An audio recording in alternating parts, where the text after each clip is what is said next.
ಆಳ್ವಿಕೆ ಇತ್ತು ಈ ನೆಲದಲ್ಲಿ. ಬ್ರಿಟಿಷರು ಮೊಟ್ಟ ಮೊದಲಿಗೆ ಭಾರತದಲ್ಲಿ ಚೆನ್ನಾಗಿ ಓದ ವಿದ್ಯಾರ್ಥಿಗಳನ್ನ ಹುಡುಕಿ ಫುಲ್ ಬ್ರೈಟ್ ಸ್ಕಾಲರ್ಶಿಪ್ ಅನ್ನ ಕೊಟ್ಟು ಇಂಗ್ಲೆಂಡ್ಗೆ ಓದಕ್ಕೆ ಕಳಿಸ್ತಾ ಇದ್ರು, ಆಕ್ಸ್ಫರ್ಡ್ ಯೂನಿವರ್ಸಿಟಿಗೆ. ಹಾಗೆ ಬ್ರಿಟಿಷರು ಕೊಟ್ಟ ಸ್ಕಾಲರ್ಶಿಪ್ ಅನ್ನ ತಗೊಂಡು ಇಂಗ್ಲೆಂಡ್ಗೆ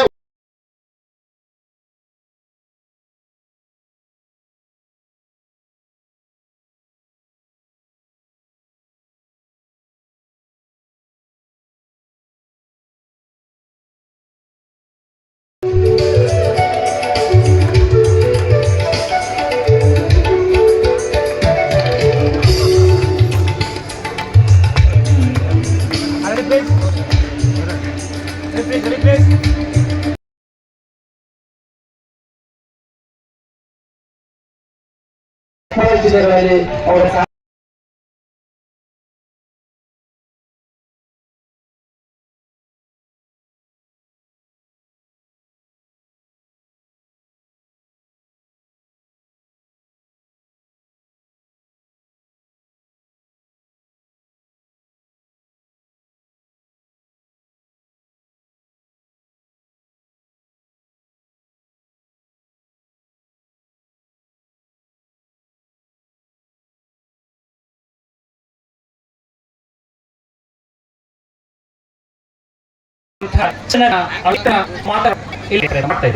ಬಾಬಾಗಳಿಗೆ ಶಾಸನಗಳು ಅವರು ಬಾಬಾಗಳಿಗೆ ಸಮತ್ವ ಸಂಪಾದನೆ ಮಾಡಿದ್ದಾರೆ. ಅದರಲ್ಲಿ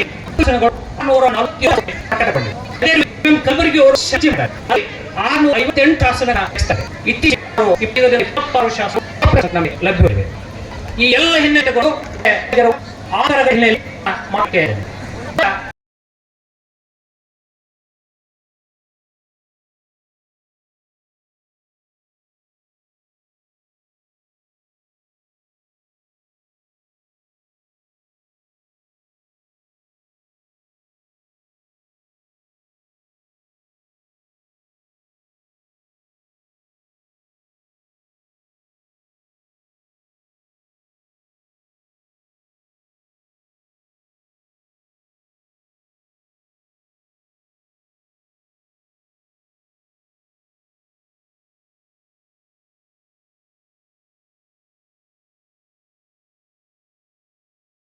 ಹಾಗೂ ಮಾಂಡಲಿಯಿಂದ ಕದಂಬರು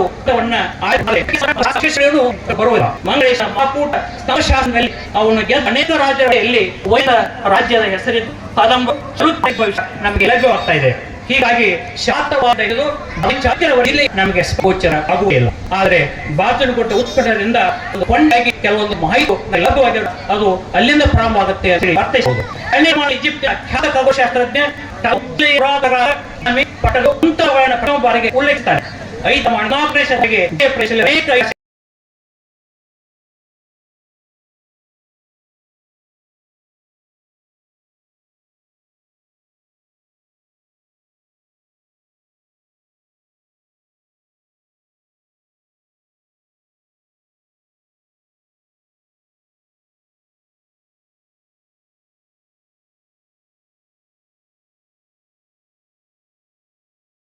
ಸುಂದರಗೊಳಿಸಲಾಗಿದೆ. ಮರಾಠ ದೊರೆಗಳ ಕಾಲದಲ್ಲಿ ಕಟ್ಟಲಾಗಿದ್ದ ಶಿರೂರ ರೇಷೆಯು ಮುಳುಗಡೆ ಆಗಲಿದ್ದು ಅದನ್ನು ಸಂಗಮ್ ಕ್ರಾಸ್ ಬಳಿ ಬೃಹತ್ತಾಗಿ ಕಟ್ಟಡ ನಿರ್ಮಿಸಲಾಗಿದೆ. ಮುಳುಗಡೆ ಊರಿನ ಹಿಂದಿನ ಸಂಸ್ಕೃತಿಯನ್ನು ಮರುಸ್ಥಾಪಿಸಲು ಊರ ಜಾತ್ರೆ, ಹಬ್ಬ, ಹರಿದಿನ, ಉರಸು, ಓಕಳಿ, ಹೋಳಿ ಮೊದಲಾದವುಗಳನ್ನ ನಗರದ ಯುವಜನ ಅಂಗ ಹಿರಿಯರ ಮಾರ್ಗದರ್ಶನದಲ್ಲಿ ಮುಂದುವರಿಸಿಕೊಂಡು ಹೋಗ್ತಾ ಇದ್ದಾರೆ. ಇಂದು ಬಾಗಲಕೋಟೆ ಪಟ್ಟಣ 2 ಭಾಗಗಳಾಗಿ ಹಂಚಿ ಹೊಸ ಬಾಗಲಕೋಟೆ ಅಥವಾ ನವನಗರ ಮತ್ತು ಹಳೆಯ ಬಾಗಲಕೋಟೆ ಪಟ್ಟಣ ಆಲಮಟ್ಟಿ ಅಣೆಕಟ್ಟಿನ ನಿರ್ಮಾಣದಿಂದಾಗಿ ಹಳೆ ಪಟ್ಟಣದ ಬಹುತೇಕ ಭಾಗಗಳು ಮುಳುಗಡೆ ಹೊಂದಿವೆ. ಈ ಕಾರಣದಿಂದ ಹೊಸ ನವನಗರ ನಿರ್ಮಾಣ ಅನಿವಾರ್ಯವಾಯಿತು. ನವನಗರ ವಿಶಾಲ ರಸ್ತೆಗಳು, ಉದ್ಯಾನವನಗಳು ಮತ್ತು ಇತರ ಆಧುನಿಕ ಸೌಲಭ್ಯಗಳು ಹೊಂದಿ ಮಾದರಿ ವಿನ್ಯಾಸದೊಂದಿಗೆ ಯೋಜಿತ ರೀತಿಯಲ್ಲಿ ಕಟ್ಟಿದ ಪಟ್ಟಣ ಇದಾಗಿದೆ. ಬಾಗಲಕೋಟೆ ನವನಗರದ ಪ್ರಧಾನ ವಾಸ್ತುಶಿಲ್ಪಿ ಚಾರ್ಲ್ ಕೋರಿಯಾ ಅಂತ ಹೇಳಿ ನಮಗೆ ತಿಳಿದು ಬರ್ತಾ ಇದೆ. ಇನ್ನು ಬಾಗಲಕೋಟೆಯ ಕೆಲವೊಂದು ವಿಶೇಷತೆಗಳನ್ನ ನನಗೆ ಲಭ್ಯವಾದ ಮಾಹಿತಿಗಳಲ್ಲಿ ಕೆಲವೊಂದು ಮಾತ್ರ ಇಲ್ಲಿ ಪ್ರಸ್ತಾಪ ಮಾಡ್ತಾ ಇದ್ದೇನೆ. ಬಾಗಲಕೋಟೆ ಜಿಲ್ಲೆ ಕಲೆ, ಸಂಸ್ಕೃತಿ, ಧಾರ್ಮಿಕ ಪರಂಪರೆ ಹಾಗೂ ಆಚಾರ ವಿಚಾರಗಳನ್ನು. ಧನ್ಯವಾದಗಳು ಸರ್. ಈಗ ಜಿಲ್ಲೆಯ ಅಭಿವೃದ್ಧಿಯ ಹೊಸ ಸಾಧ್ಯತೆಗಳು ಕುರಿತು ಡಾಕ್ಟರ್ ಸಂಗಮೇಶ್ ಕಲ್ಯಾಣಿ ಸಾಹಿತಿಗಳು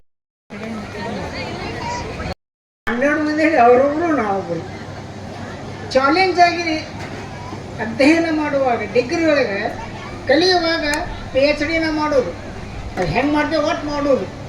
ಇಲ್ಲಪ್ಪ ನಾವು ಬಡವರು, ಅವರು ಹಾಗೆ ಮರೆ ನಾವು ಬಡವರಿಗೆ ನಮ್ಮ ಕಡೆಯಿಂದ ಆಗೋದಿಲ್ಲ ಅಂತಿದ್ರು.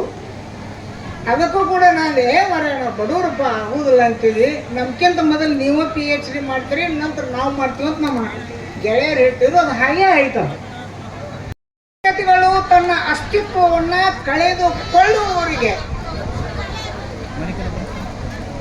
ಸಹಾಯ ಮಾಡಿದವರು ಬಹುತೇಕ ಯಾರು ಇದ್ರೆ ಅವರು ದೇಸಾಯಿ ಮನೆತನಗಳವರು ಅಂತ ಹೇಳಬೇಕು.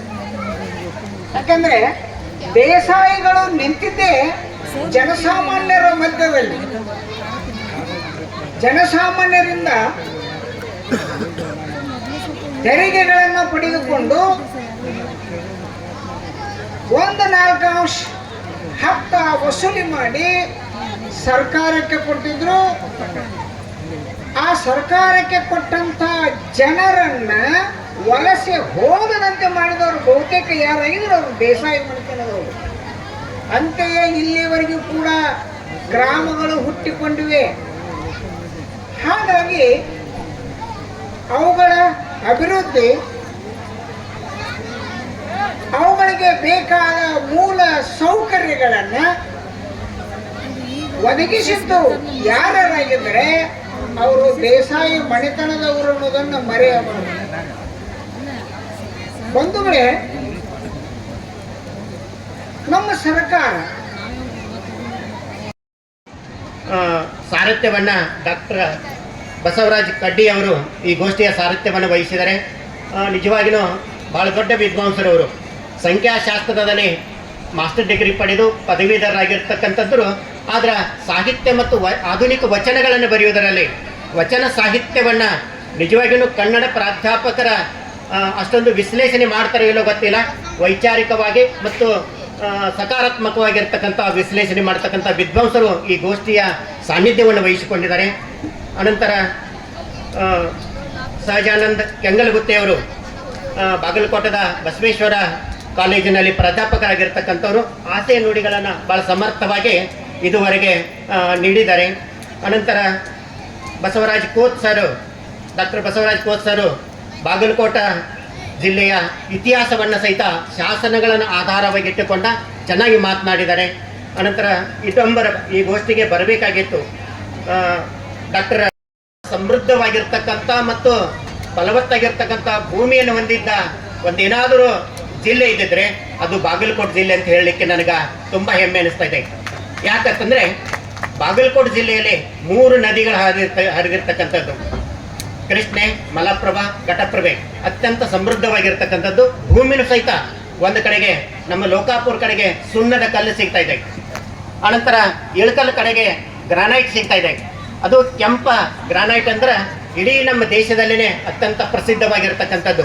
ಅನಂತರ ಇಳಕಲ್ ಸೀರೆ, ಅನಂತರ ನಮಗೆ ಗುಳೆದುಗುಡ್ಡ ಕಣ, ಈ ರೀತಿಯಾಗಿ ಇರ್ತಕ್ಕಂಥ ವಿಶೇಷವಾಗಿರ್ತಕ್ಕಂಥದ್ದ ಇಲ್ಲಿ ವಿಶೇಷವಾಗಿರ್ತಕ್ಕಂಥ ರೀತಿಯಲ್ಲಿ ನಾವು ಈ ಒಂದು ಜಿಲ್ಲೆಯನ್ನು ಸ್ಮರಿಸಿಕೊಳ್ತಾ ಇದ್ದೀವಿ. ಇದ್ರ ಜೊತೆಗೆ ಕಲೆ ಮತ್ತು ಸಾಹಿತ್ಯವನ್ನು ಸಹಿತ ಭಾಳ ಸಮೃದ್ಧವಾಗಿರ್ತಕ್ಕಂಥದ್ದು. ಯಾಕೆ ಕಲೆಯಲ್ಲಿ ಎಂಥದಂತಂದ್ರೆ ನಾನು ಮಾಲಿಂಗ್ಪುರದಲ್ಲಿ ಇರೋದರಿಂದ ಮಾಲಿಂಗ್ಪುರದಲ್ಲಿ ಕರಡಿ ಮಜಲು ನೆಹರು ಅವರ ಕಾಲಕ್ಕನೇ ಚೆನ್ನಪ್ಪ ಕರಡಿ ಅಂತೇಳಿ ಅಂತಕ್ಕಂಥವ್ರು ಒಬ್ಬರ ಕಲಾಕಾರ ಆಗಿ ಹೋಗಿರ್ತಕ್ಕಂಥದ್ದು. ಅದ್ರ ಕಲೆ ವಿಶಿಷ್ಟ ಏನು ಅಂತಂದ್ರೆ ಪಡೆದಿರ್ತಕ್ಕಂಥದ್ದು ವಚನ ಪಿತಾಮಹ ಡಾಕ್ಟರ್ ಫಗು ಹಳಕಟ್ಟಿಯವರ ಬಗ್ಗೆ. ಹಳಕಟ್ಟಿಯವರ ಬಗ್ಗೆ ಇಲ್ಲಿ ಒಂದು ಮಾತನ್ನು ಹೇಳಲಿಕ್ಕೆ ಇಷ್ಟಪಡ್ತಾ ಇದ್ದೀನಿ. ಏನಂತಂದರೆ ಅವರ ಮಾವನಾಗಿರ್ತಕ್ಕಂಥವ್ರು, ಹೆಣ್ಣು ಕೊಟ್ಟು ಮಾವನಾಗಿರ್ತಕ್ಕಂಥವ್ರು ಇದೇ ಜಿಲ್ಲೆಯ ಬನಾಟಿಯ ಚಿಕ್ಕೋಡಿ ತಮ್ಮನಪ್ಪ ಅಂತಕ್ಕಂಥವ್ರು. ಚಿಕ್ಕೋಡಿ ತಮ್ಮನಪ್ಪರ ಒಂದು ಅವರಿಗೆ ಸಂವಿಧಾನವನ್ನು ರೂಪಿಸಿರ್ತಕ್ಕಂಥ ಶಿಲ್ಪಿ ಅಂತೇಳಿ ಕರೀತಾರೆ. ಚಿಕ್ಕೋಡಿ ತಮ್ಮನಪ್ಪನವರ ಏನಾದರೂ ಮಾರ್ಗದರ್ಶನ ಮತ್ತು ಅವ್ರ ಪ್ರೇರಣೆ ಇರಲಿಲ್ಲ ಅಂತಂದರೆ ಇವತ್ತು ನಾವು ವಚನ ಪಿತಾಮಹನ ಹುಡುಕಾಡ್ಲಿಕ್ಕೆ ಆಗ್ತಿರ್ಲಿಲ್ಲ ಅಂತಕ್ಕಂಥದ್ದು. ಯಾಕಂತಂದರೆ ಫಗು ಹಳಕಟ್ಟಿಯವರು LLB ಪಡೆದುಕೊಂಡು ವಕೀಲರು ಪ್ರಾಕ್ಟೀಸ್ ಮಾಡಲಿಕ್ಕೆ ಅವ್ರ ಮಾರ್ಗದರ್ಶನದಲ್ಲಿ ಬಿಜಾಪುರಕ್ಕೆ ಬರ್ತಾಯಿದ್ರೆ, ಬಿಜಾಪುರಕ್ಕೆ ಬಂದಾಗ ವಚನ ಸಾಹಿತ್ಯದ ಕಡೆಗೆ ಅವರು ಒಲವು ಬೆಳೀತದೆ. ಬೆಳೆದಾಗ ನಾನು ವಕೀಲ ವೃತ್ತಿ ಮಾಡಬೇಕು ಈ ವಚನ ಸಾಹಿತ್ಯ ಸಂಶೋಧನೆ ಕಡೆಗೆ ಹೋಗಬೇಕು ಅಂತೇಳಿ ಕೇಳಿದಾಗ ಚಿಕ್ಕೋಡಿ ತಮ್ಮನಪ್ಪನವರು ಒಂದು ಪತ್ರ ಬರೀತಾ ಇದ್ದಾರೆ. ಏನು ಅಂತಂದರೆ, ನೀವು ಆತಂಕ ಪಡ್ತಕ್ಕಂಥದ್ದು ನನಗೆ ಗೊತ್ತಾಗಿದೆ. ನೀವು ವಚನ ಸಾಹಿತ್ಯವನ್ನು ಸಂಶೋಧನೆ ಕಡೆಗೆ ಮುಂದುವರೆದಾದರೆ ನೀವು ವಕೀಲ ವೃತ್ತಿಯನ್ನು ಬಿಡಬೇಕಾಗ್ತದೆ. ವಕೀಲ ವೃತ್ತಿಯನ್ನು ಬಿಟ್ಟಿದ್ದಾದರೆ ಹೆಂಡ್ರ ಮಕ್ಕಳ ಉಪವಾಸ ಆಗ್ತದೆ. ಆರ್ಥಿಕ ದೃಷ್ಟಿಯಿಂದ ನೀವು ಭಾಳ ಹಿನ್ನಡೆ ಅನುಭವಿಸ್ತಾ ಇದ್ದೀರಿ.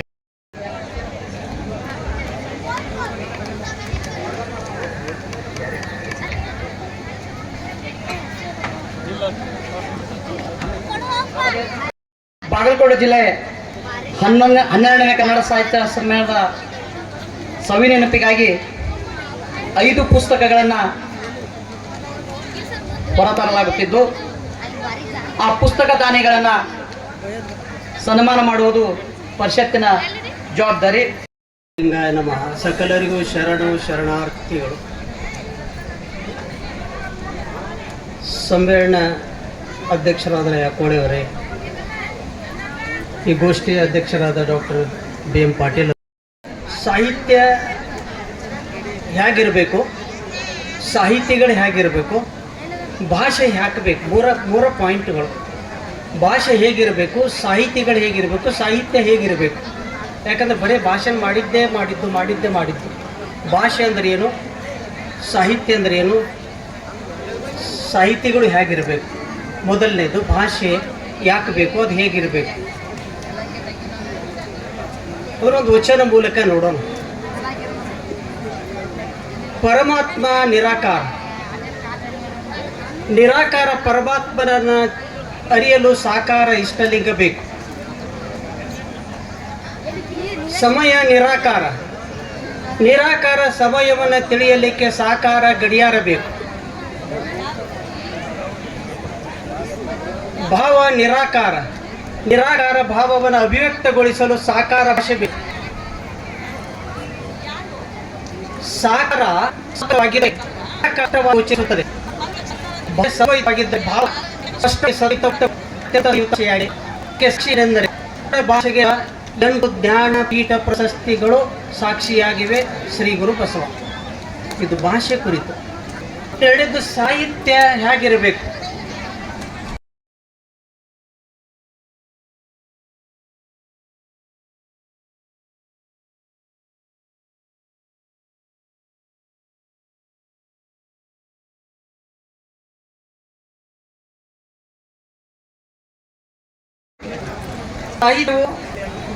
ಸೃಜನ ಸಾಹಿತ್ಯ ಕೇವಲ ಸಾಹಿತ್ಯ ಆಗಿರಬಾರ್ದು. ಏನೋ ಯಾವ ವ್ಯಕ್ತಿಯನ್ನು ಓಲೈಕೆ ಮಾಡುವುದಾಗಿ ಹೋದಾಗ ಸಾಹಿತ್ಯ ಸೃಜನ ಸಾಹಿತ್ಯವಾದ ಕೃತಿಯ ಕೃತ ಸಂಖ್ಯೆ, ಕೃತ ಬೇಗಿದ ಕೃತಿಗಳ ಅಲ್ಲಿರುವಂಥ ಮೌಲ್ಯ ಏನಲ್ಲ, ಅದು ಮುಖ್ಯವಾದ. ಅಂತ ಮೌಲ್ಯವಾದ ಕೃತಿಗಳು ಇರಬೇಕು. ಇನ್ನು ಸಾಹಿತ್ಯ ಆಗಿರಬೇಕು. ಸಾಹಿತ್ಯ ಸಂಸ್ಕೃತಿ ಭಾರಿ ಆಗಿರಬೇಕು. ಕಲ್ಚರಲ್ ರೋಲ್ ಮಾಡೆಲ್ ಅಂತ ರಾಯಭಾರಿ ರೋಲ್ ಮಾಡೆಲ್ ಆಗಿರಬೇಕು. ಒಂದು ಆದರ್ಶ ಇರಬೇಕು ಅವು. ಮತ್ತು ಸಾಹಿತಿ ಬದುಕು ಬರಹ ಒಂದಾಗಿಸಿಕೊಂಡಿರ್ಬೇಕು. ಬದುಕು ಒಂದಾಗಿದ್ದರೆ ಆ ಬರಹಕ್ಕೆ ಒಂದು ಬೆಲೆ ಬರುತ್ತದೆ ಮತ್ತು ಆ ಬರಹ ಬಹುಕಾಲ ಬರುತ್ತದೆ. ಬಹಳ ಬದುಕು ಬರಂದಾಗಿರ್ಲಿಲ್ಲ ಅಂದ್ರೆ ಬಹಳ ಬದುಕು. ಉದಾಹರಣೆ ಸಾಹಿತ್ಯ ನಡೆದ ಆತ್ಮಸಾಕ್ಷಿಯ ವಾಣಿಗಳೇ ವಚನಗಳಾದವು. ಆ ವಚನಗಳು ಅನುಭವದ ನುಡಿಗಳಾದ ಕಾರಣ ಅವು ಇಂದಿಗೂ ಜೀವವಾಗಿ ಇರುತ್ತವೆ. ಸಾಹಿತಿಯಲ್ಲಿ ಮೂಲವಿರಬೇಕು. ವೈದಿಕ ಮೂಲದ ವಚನಗಳಂತೆ ಪ್ರಶ್ನಿಸುವುದು, ಪರೀಕ್ಷಿಸುವುದು ಮರ್ಯಾದ ಮನಸ್ಸು. ಯಾವುದನ್ನು ಪರೀಕ್ಷಿಸಬಾರದು, ಅದನ್ನು ಪ್ರಶ್ನಿಸಿ ತಾರ್ಕಿಕವಾಗಿದ್ದರೆ ಮಾತ್ರ ಒಪ್ಪಿಕೊಳ್ಳಬೇಕು. ಆಗ ಮಾತ್ರ ಬರಿಬೇಕು.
ವಿಷಯ ಮಂಡನೆ ಮಾಡಲು ಬಂದಿರತಕ್ಕಂಥ ಡಾಕ್ಟರ್ ಬಸವರಾಜ್ ಕೋರ್ ಸರ್ ಅವರನ್ನು ಕೂಡ ಈ ಒಂದು ಕಾರ್ಯಕ್ರಮಕ್ಕೆ ಬಾಗಲಕೋಟೆ ಜಿಲ್ಲೆಯ ಇತಿಹಾಸ ಈ ಕುರಿತು ಮಾತನಾಡ್ತಕ್ಕಂಥ ಬಸವರಾಜ್ ಕೋತ್ ಸರ್ ಅವರನ್ನು ಕೂಡ ಈ ಒಂದು ಕಾರ್ಯಕ್ರಮಕ್ಕೆ ತುಂಬ ಸ್ವಾಗತವನ್ನು ಬಯಸ್ತಾ ಇದ್ದೇನೆ.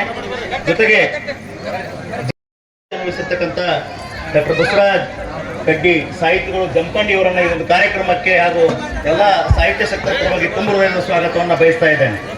ಜೊತೆಗೆ ಈ ಒಂದು ಸಮಾರಂಭದ ಅಧ್ಯಕ್ಷತೆ ವಹಿಸಿರ್ತಕ್ಕಂಥ ಡಾಕ್ಟರ್ BM ಪಾಟೀಲ್ ನಿವೃತ್ತ ಪ್ರಾಚಾರ್ಯರು ನಾರಾಯಣಪುರ ಅವರನ್ನು ಕೂಡ ಈ ಒಂದು ಕಾರ್ಯಕ್ರಮಕ್ಕೆ ತುಂಬ ಹೃದಯದ ಸ್ವಾಗತವನ್ನು ಬಯಸ್ತಾ ಇದ್ದೇನೆ.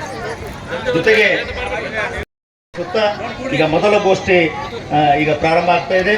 ಈ ಒಂದು ಗೋಷ್ಠಿಯ ಆಶಯ ನುಡಿಯನ್ನ ಡಾಕ್ಟರ್ ಸಹಜಾನಂದ್ ಕೆಂಗಲೂತಿ ಸರ್ ಅವರು ಆಡ್ಬೇಕಂತ ಅವರಲ್ಲಿ ವಿನಂತಿ.